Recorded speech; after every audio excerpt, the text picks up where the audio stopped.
In the 6th century, a royal marriage was supposed to forge alliances, not ignite a 40-year war. But this is the story of King Sigebert I of Austrasia and his Visigothic bride, the intelligent and beautiful Brunhilda. Their love story starts like a fairy tale, but it ends in a blood-soaked tragedy that tore the Merovingian kingdoms apart for decades. It all began when Sigebert, seeking a worthy queen, chose Brunhilda. Their union was a stark contrast to his half-brother, King Chilperic, who had a reputation for taking low-born wives. Jealous and wanting to match his brother's prestige, Chilperic married Brunhilda's own sister, Galswintha, but Chilperic couldn't give up his favorite mistress, Fredegonde, soon after the wedding. Galswintha was found strangled in her bed. Chilperic then married Fredegonde just days later. This act of betrayal and murder lit a fire of vengeance in Brunhilda that would never be extinguished.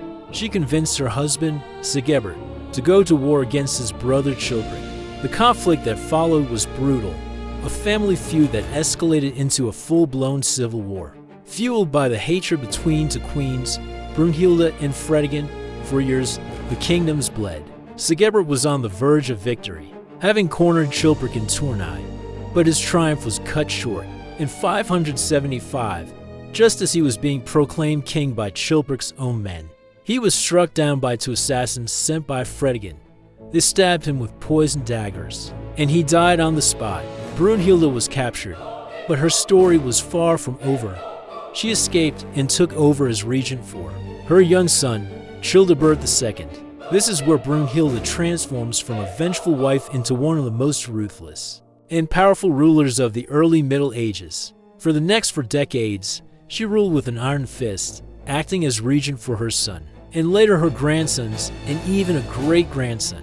She was a brilliant administrator, reforming taxes and strengthening the army. But she was also utterly unforgiving.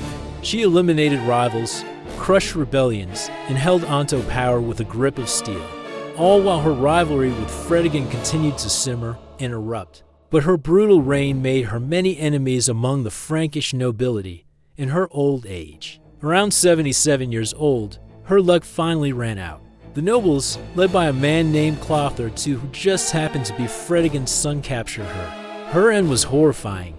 Clothar accused her of the deaths of 10 Frankish kings. For 3 days, she was subjected to various tortures. Finally, she was tied by her hair, one arm, and one leg to the tail of a wild horse, which was then set loose to trample and tear her apart.